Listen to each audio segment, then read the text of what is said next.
Bonjour Alain Juillet. Bonjour.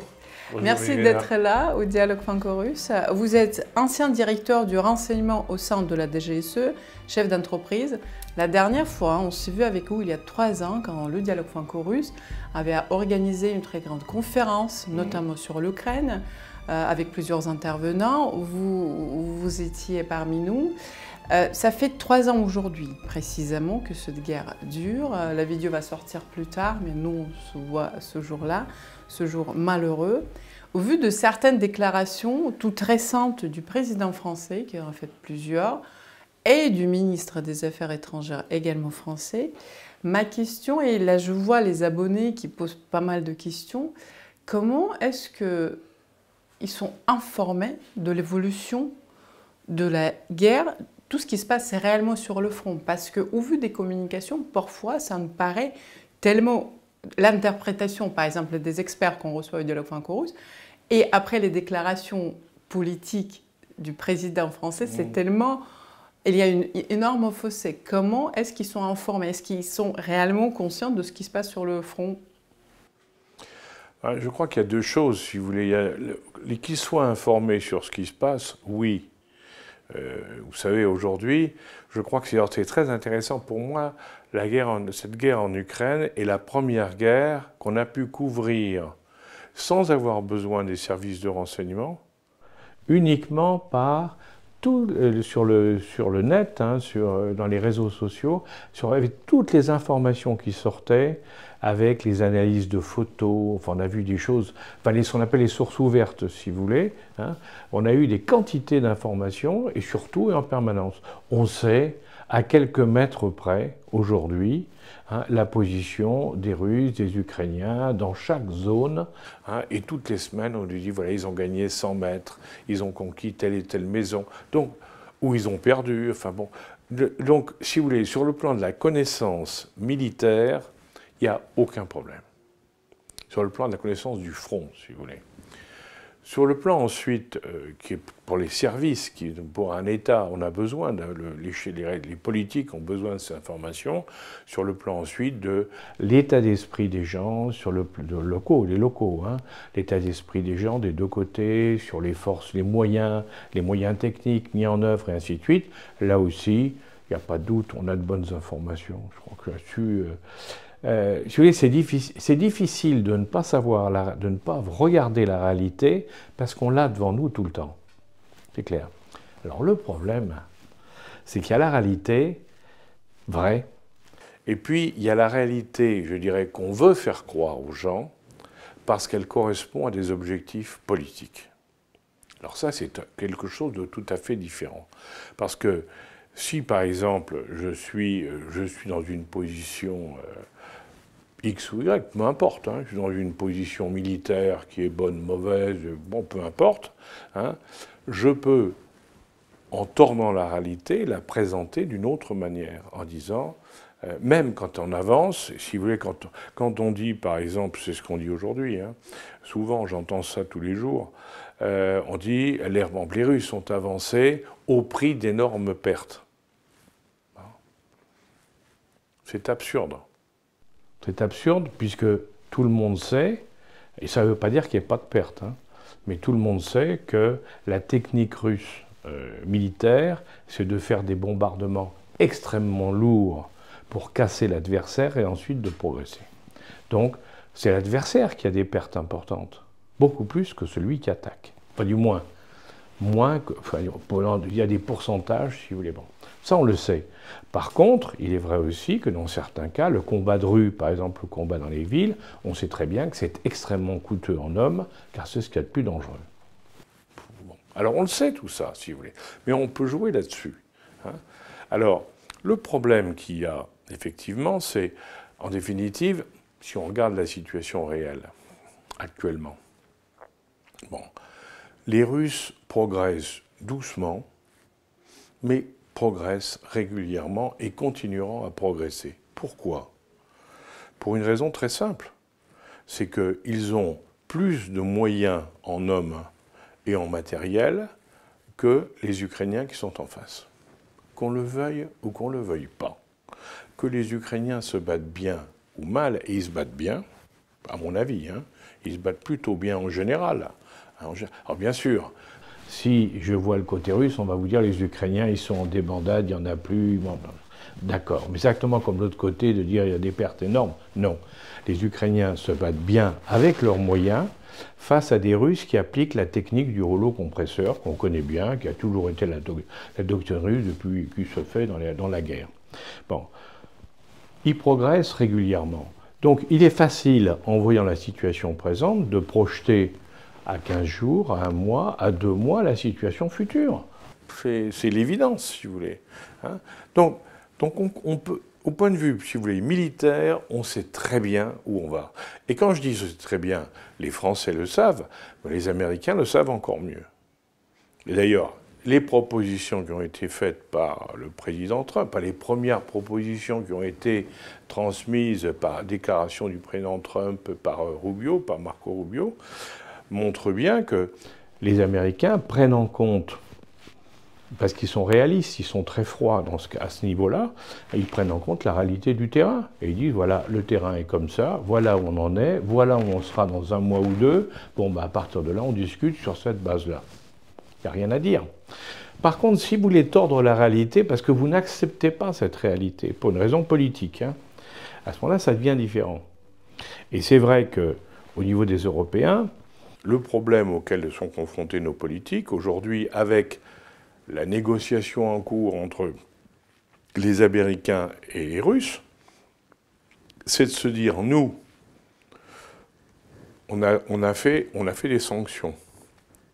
Ces sanctions ont touché, bien sûr, l'économie russe, mais faiblement. Par contre, ça nous a beaucoup touché nos économies en France et en Allemagne, par exemple.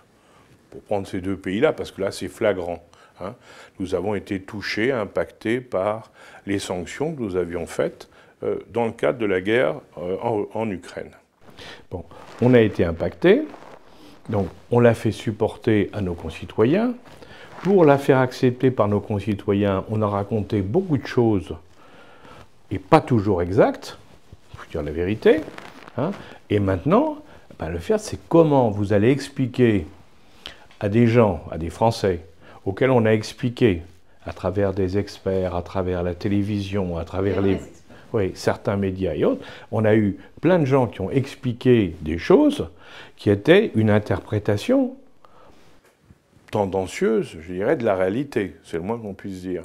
Alors maintenant, le problème, c'est comment on fait pour passer d'un point où on est, auquel on est, parce qu'on a fait croire à tout le monde qu'on était là, comment passer à l'autre côté.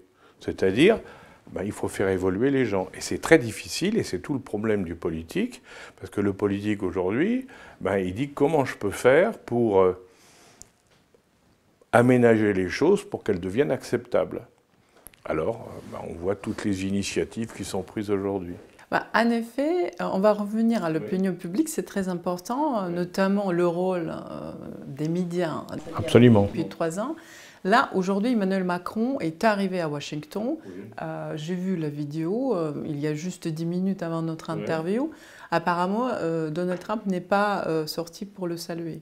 Bien sûr. Et selon le Time, donc, le but du président français et du chef britannique, c'est d'essayer de convaincre Donald Trump de ne pas mener les négociations bilatérales avec Moscou. Est-ce que vous pensez qu'elles peuvent réussir? Vous croyez sérieusement que M. Trump peut se laisser influencer comme ça? Bah, justement, c'est la question. Non, je crois qu'il faut être... C'est l'espoir de Macron. Le problème, c'est normal. Les Français, les Anglais, les Allemands se sont impliqués. Les Anglais, le plus, ce sont les Anglais. Hein. Les Anglais sont beaucoup impliqués dans la guerre en Ukraine. Les Français, bon, ils ont pris parti, hein, clairement, hein, c'est le moins qu'on puisse dire. Et puis les Allemands, ils ont mélangé un peu les choses. Bon.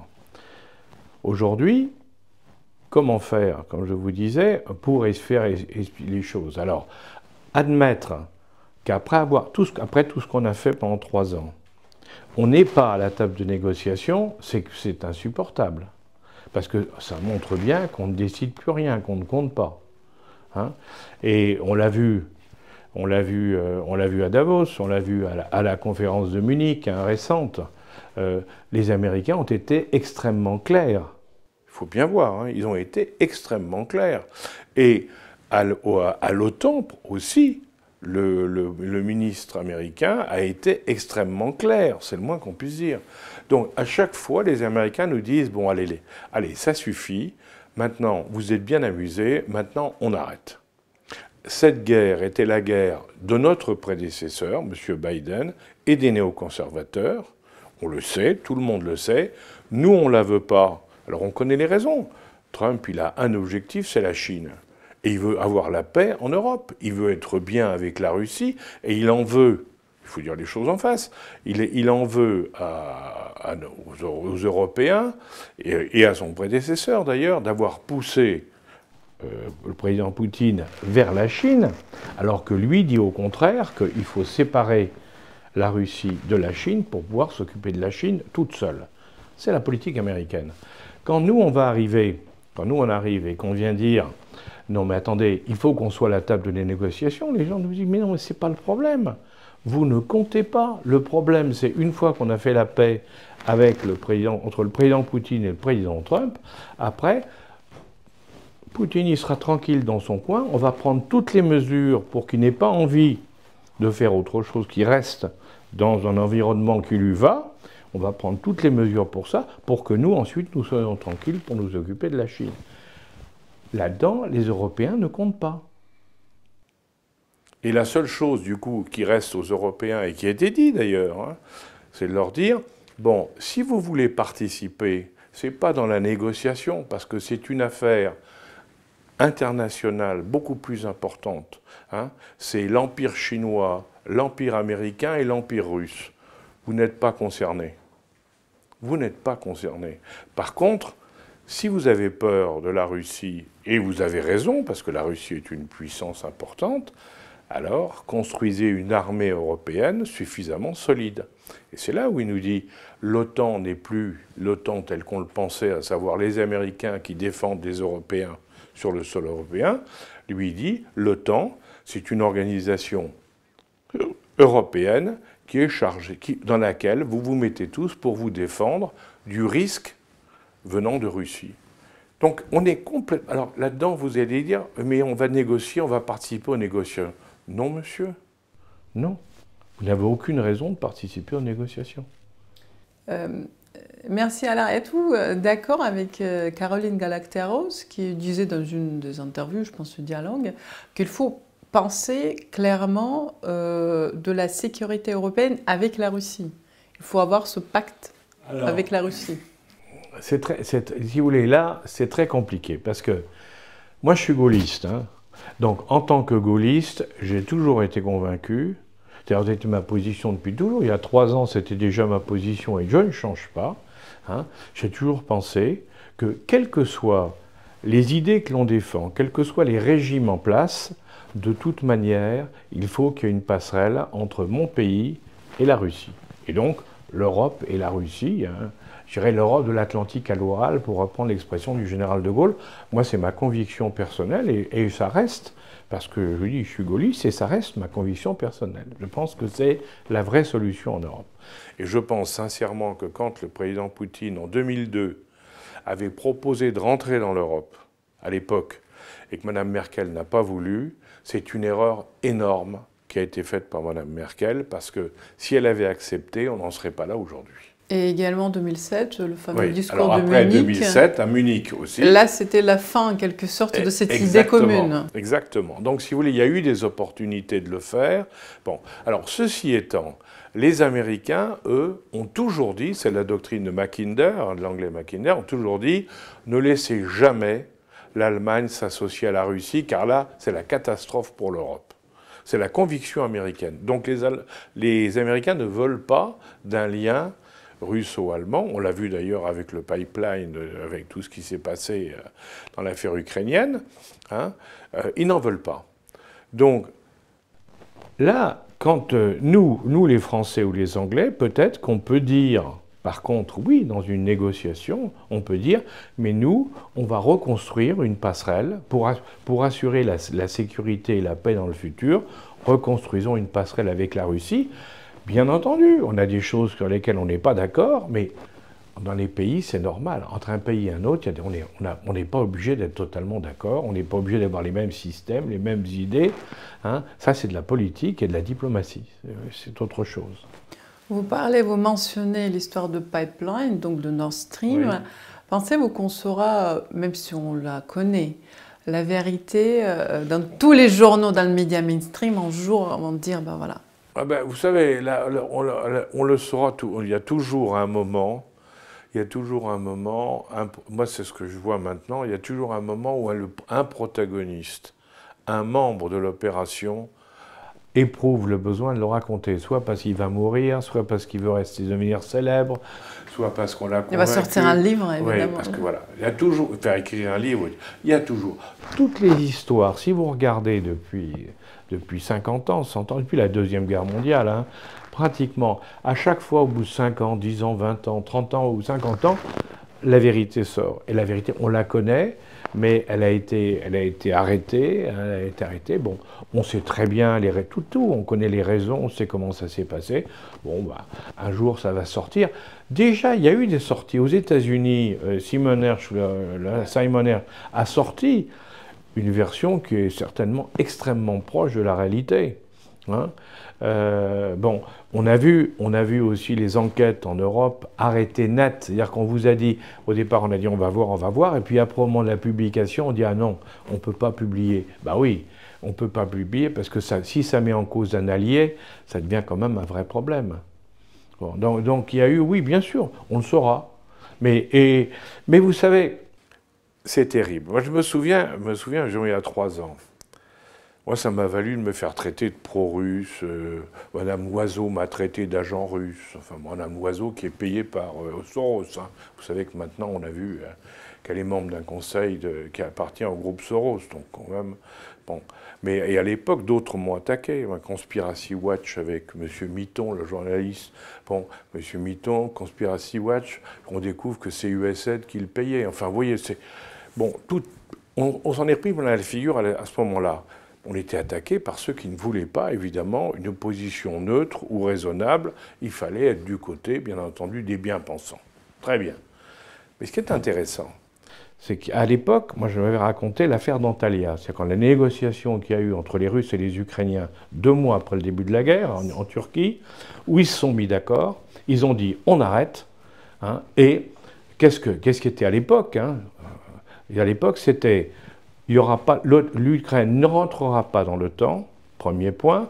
Et deuxième point, les provinces russes seront autonomes, réellement autonomes. Ils avaient signé des 2 côtés. On sait maintenant que Boris Johnson est intervenu pour dire, a été voir Zelensky en lui disant « Ne signez pas, on va gagner ».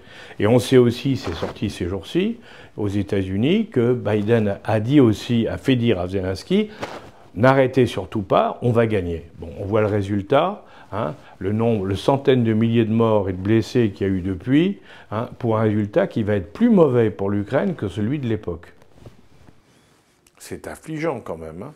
Bon, quand on a dit ça, on s'est fait traiter de tout par tout le monde. Menteur, raconteur, vous avez inventé n'importe quoi, agent d'influence, tout y est passé. Bon.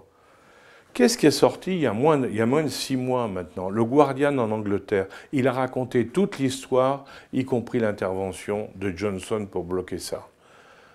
Les Américains, c'est le Washington Post, a sorti toute l'histoire également. Donc, si vous voulez, il a fallu, pour revenir à ce que vous disiez, 2 ans et demi après, des journalistes honnêtes, parce qu'il y en a qui sont honnêtes et qui cherchent à savoir la vérité, eh ben, ils ont dit, mais attendez, mais voilà ce qui s'est passé, c'était une histoire. Donc c'était une histoire vraie.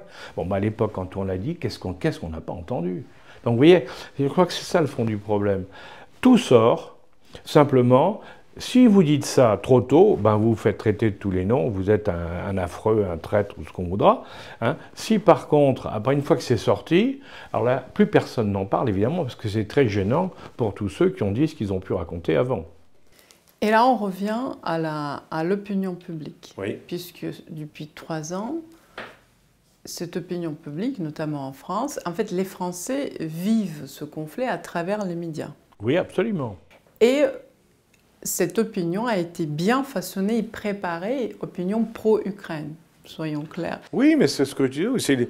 Il y a eu, on voit bien, il y a eu des opérations d'influence américaines, il faut dire la vérité. C'est pas moi qui le dis, c'est le rapport, les rapports qui viennent de sortir sur l'USAID, parce que M. Trump, le président Trump a interdit l'USAID, et on vient de découvrir que, par exemple, tous les journalistes, l'international des journalistes qui sortaient des scandales mondiaux, ah ben, c'était financé par l'USAID.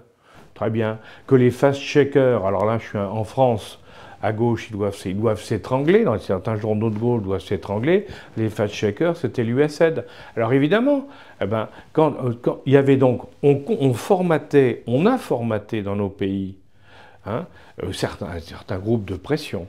On formatait les gens pour penser dans un sens, c'est ce que j'appelle la pensée unique. Alors on la connaît en France dans plein de domaines.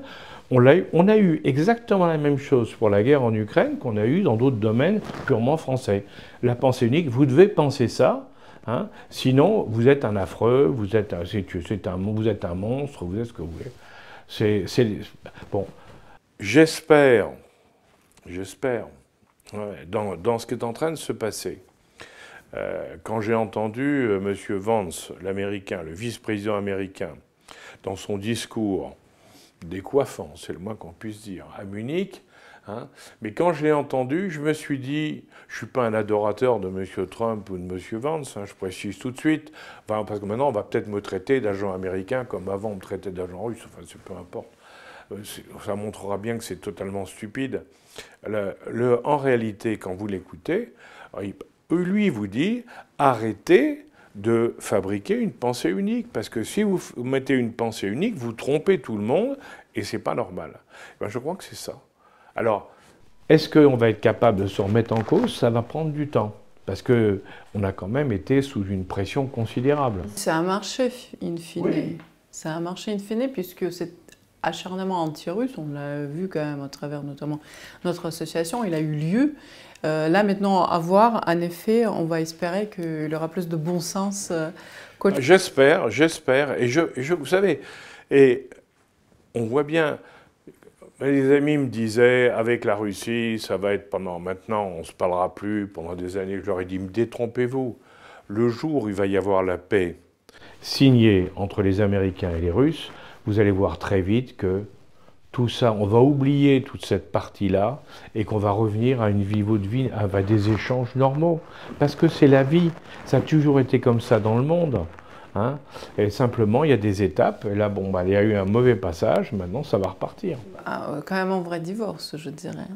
Ah, oui, ça c'est vrai. Mais vous savez, même dans les divorces, on peut retrouver des... Rarement, mais oui, en effet. Pour revenir à l'Ukraine, comment voyez-vous le sort du président Volodymyr Zelensky? Pour lui maintenant, c'est comment? Écoutez, moi, ce que j'ai entendu, c'est pas il y a quelques semaines déjà, donc c'est pas d'aujourd'hui, c'est que les Américains voulaient... Alors, mais on sait pas, alors ça, c'était ce qu'ils disaient. Hein, ils disaient qu'ils voulaient faire un cessez-le-feu sur la ligne de front.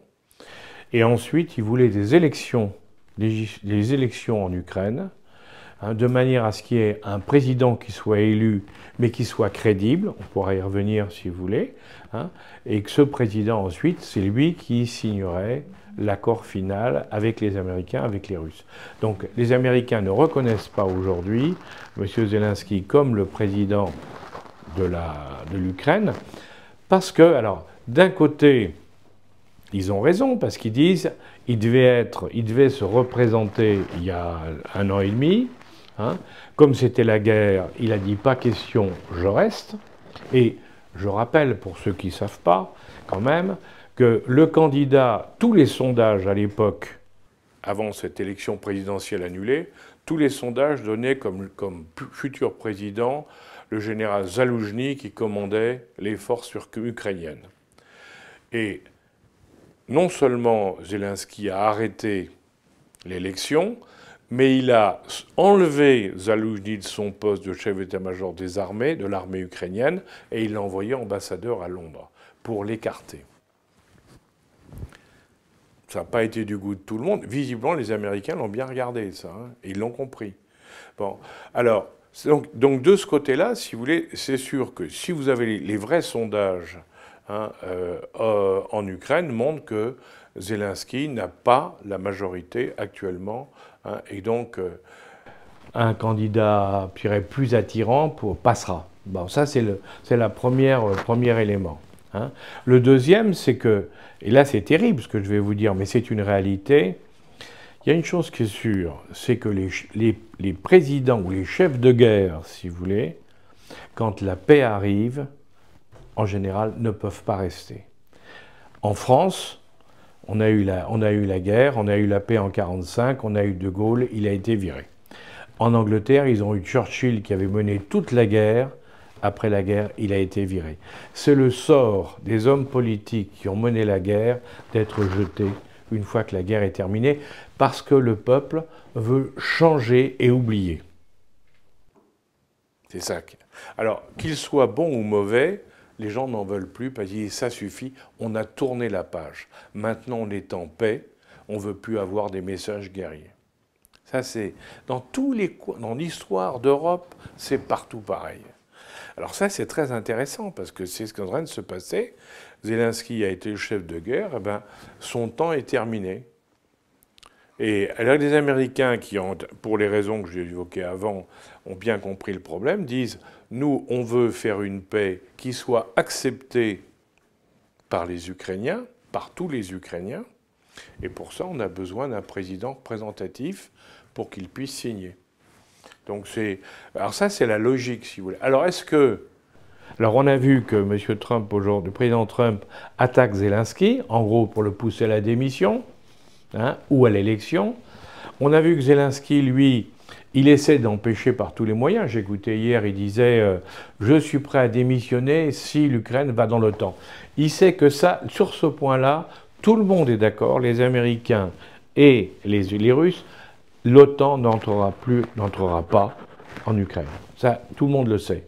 Donc, c'est même pas la peine d'essayer. Ça a été dit et c'est vrai. Et c'est pas l'OTAN qui servira de force d'interposition en Ukraine, évidemment, sur la ligne de front. Donc, de toute manière, on sait que c'est un champ... C'est fini. On est dans une autre logique, et cette autre logique... Alors, Zelensky, ben, il est en train de le comprendre, hein. Mais je pense qu'il essaie aussi de s'en sortir le mieux qu'il peut. Ce que d'ailleurs je comprends très bien. Il s'est battu avec ses moyens à lui, il s'est battu, il s'est bien battu. Ben maintenant, il faut qu'il accepte, il faut qu'il comprenne qu'il ben, faut maintenant passer la main à un autre. Parce que c'est comme ça. Ben, on verra bien, puisqu'on vit cette accélération assez flagrante. Il y a des gens qui sont étonnés. Il y a ceux qui sont aussi inquiets.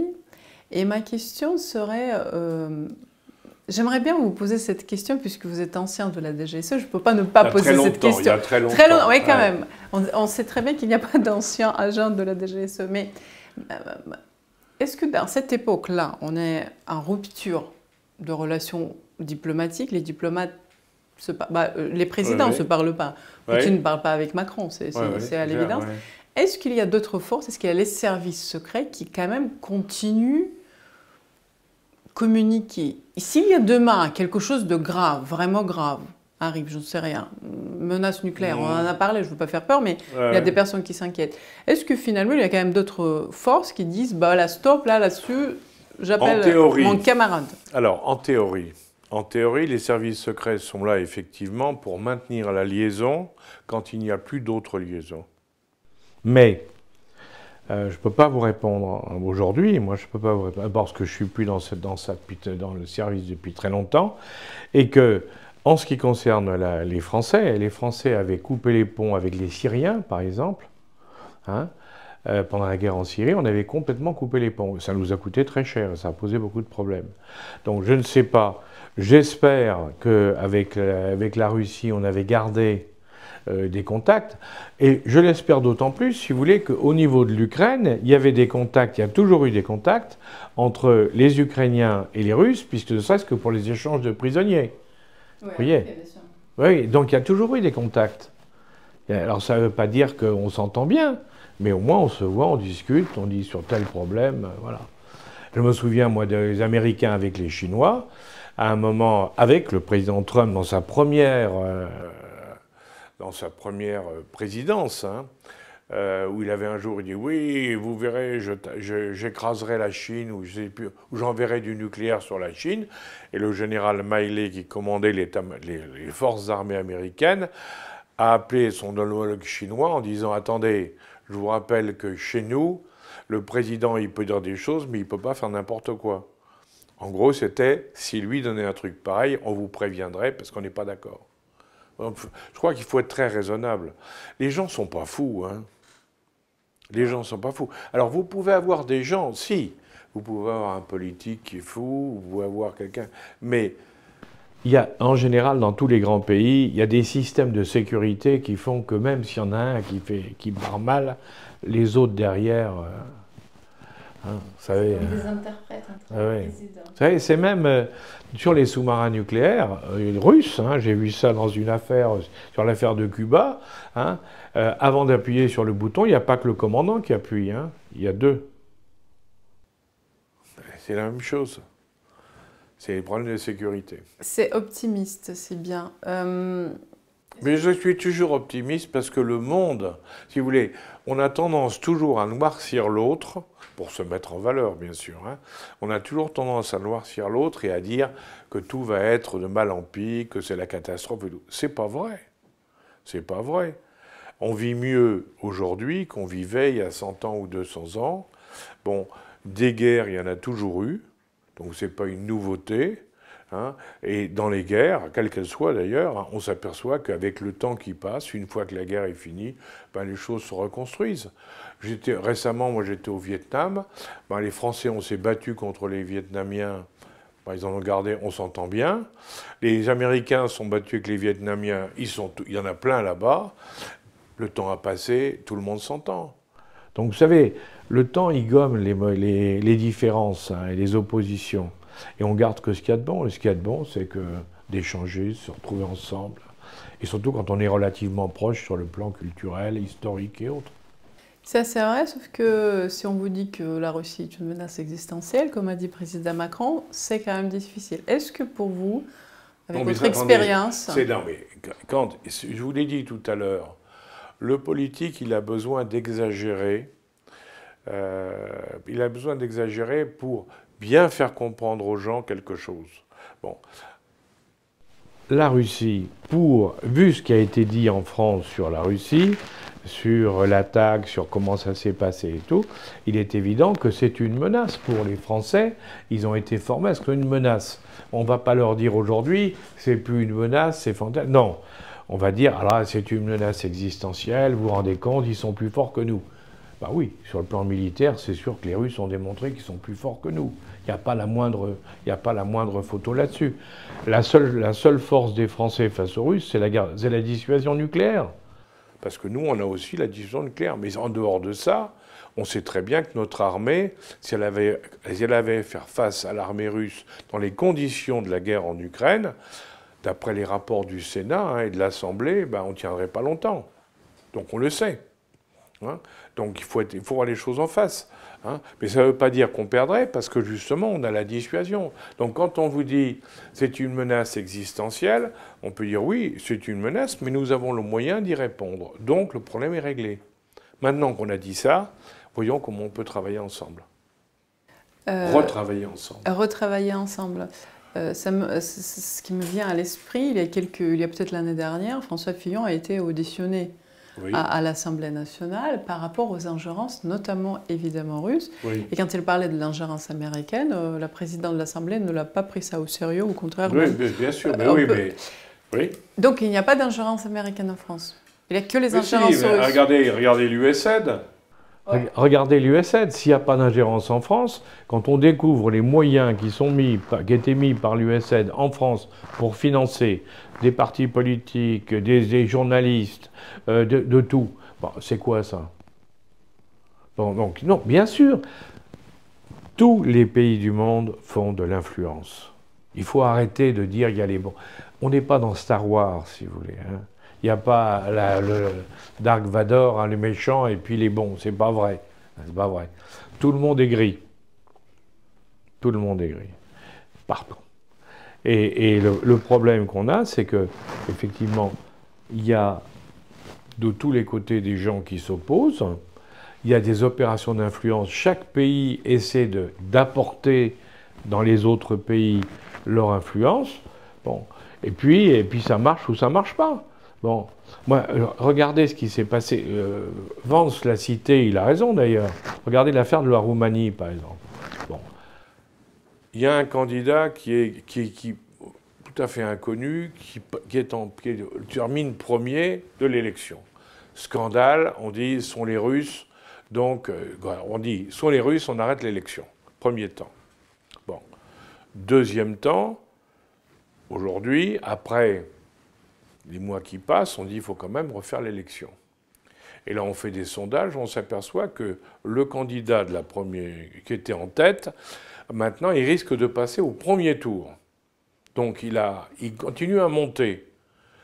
Là, ce n'est pas les Russes. Hein. Les Russes, ils ont été menacés de tout. Donc, en réalité, ce qui se passe, c'est qu'en Roumanie, les gens ont par-dessus la tête d'une équipe des dirigeants politiques qui sont corrompus, qui ne font rien, et ainsi de suite, et qu'un gars qui arrive, qui n'est pas connu, mais qui dit des choses de bon sens, eh ben, les gens en ont tellement marre qu'ils disent ben, c'est lui qu'on va prendre. Et là, évidemment, tout le monde. Alors évidemment, les gens au pouvoir, ils hurlent. Pourquoi? Parce qu'ils vont tout perdre. C'est clair. Et vous savez, c'est ce qui se passe aujourd'hui.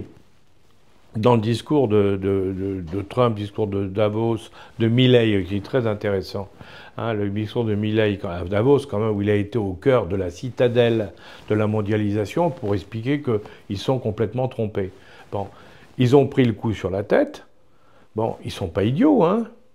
Ils ont bien compris que les choses tournaient mal pour eux. Et le problème, c'est comment faire lorsque pendant 30 ans, on a tout organisé pour favoriser certains pays dans le cadre de la mondialisation et certaines grandes entreprises, comment faire pour changer le cap à 180 degrés? C'est pas évident, hein. C'est pas simple. On voit que le monde change. Mais ça fait l'émergence des BRICS, oui. L'Europe, la guerre en Ukraine qui serait peut-être terminée, espérons, assez rapidement. Si tout se passe comme ça a été prévu par les présidents Trump et le président chinois, le chef chinois, vont se rendre à Moscou le 9 mai. Oui. Et ce qu'on sait, c'est vraiment, du point de vue de la diplomatie, c'est très fort comme signal. Oui. Comment vous voyez, puisque vous êtes optimiste, comment vous voyez l'évolution de cette année en termes de la diplomatie, notamment la diplomatie européenne, puisque on voit que c'est en berne, la diplomatie européenne malheureusement, puisqu'il y a peut-être des choses que vous voyez plutôt du côté optimiste comme ça, général. Je fais partie de tous les analystes géopolitiques qui disent, depuis déjà un certain temps, que le monde s'est fracturé, que les BRICS, hein, les pays émergents, sont en train de prendre un pouvoir de plus en plus important, même ils tiennent le pouvoir maintenant, ils sont plus puissants que nous, les Occidentaux, hein, ça c'est clair, bon, et que donc il faut se préparer à de grands changements. Et que l'Amérique allait mal. Moi, j'ai toujours dit, l'Amérique va très mal, elle est mal partie, comme nous, comme les Européens. Bon. Arrive un président qui dit, vous les Européens, faites ce que vous voulez, mais nous, on n'est pas mal partis parce que je vais changer les règles du jeu. Bravo, il tente un pari, osé, en disant, non, nous ne serons plus en déclin, je vais changer nos règles, et vous allez voir qu'on va repartir. Bon.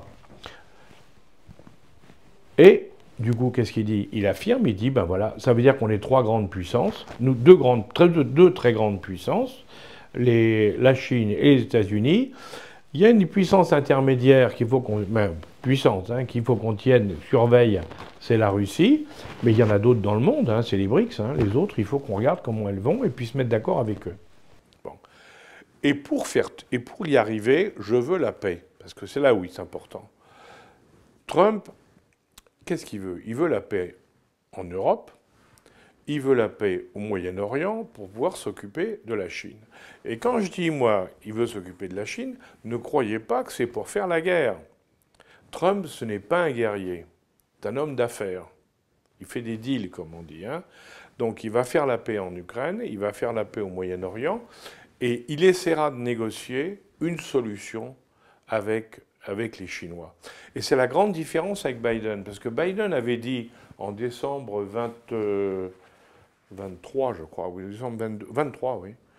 Il avait dit à Xi Jinping, à Genève, ils s'étaient rencontrés à Genève, et Biden avait dit à Xi Jinping, je ferai la guerre s'il le faut, mais vous ne serez pas le leader mondial. Et l'autre lui avait dit, mais pourquoi voulez-vous nous faire la guerre, puisqu'il y a parfaitement la place pour deux grandes puissances dans le monde. Pourquoi voulez-vous nous faire la guerre? Bon. Eh bien, justement, avec Trump, les choses changent complètement parce que Trump dit, oui, moi, j'ai pas envie de faire la guerre. Il faut qu'on trouve une solution. Et il est en train de le montrer. Il trouve une solution avec la Russie, avec l'histoire de l'Ukraine. Il trouve une solution au Proche-Orient, parce que vous allez voir, il va faire la paix au Proche-Orient. Alors, bien sûr, quand on négocie la paix, il y a des gens qui trouvent ça formidable, des gens qui ne s'appelaient pas du tout, évidemment. Et c'est certain que dans l'affaire du Moyen-Orient, la solution qu'il jouera, eh bien, qui sera approuvée par les pays arabes, hein, et par la Chine, et par la Russie. Donc, si vous voulez, parce que c'est comme ça que c'est en train de se préparer, eh bien, cette solution-là, elle ne sera peut-être pas formidable pour certains, peut-être que les Palestiniens en particulier n'en seront pas les gagnants de l'affaire, bien au contraire, je pense même que c'est eux qui sont les plus mal partis. Mais quand il aura fait la paix en Ukraine et en Proche-Orient, ben moi je me souviens d'Obama, président Obama, on a fait prix Nobel de la paix, moi je pense qu'il sera prétendant pour être comme prix Nobel de la paix. Et alors quand je vois tout ce qu'on a pu dire sur lui en France et ailleurs, ça me fait sourire. Parce que je me dis comme quoi, il ne faut pas se laisser influencer, parce que s'il réussit ça, ce sera quand même superbe. Et s'il y a la paix dans le monde, ben on sera tous bénéficiaires. Hein. Les Russes, les Français, les Américains, tout le monde sera bénéficiaire. Parce que la pire des choses, c'est la guerre, il faut bien le dire. Merci beaucoup Alain Juillet, merci de revenir au Dialogue franco-russe. Eh, vous voyez, t'arrives.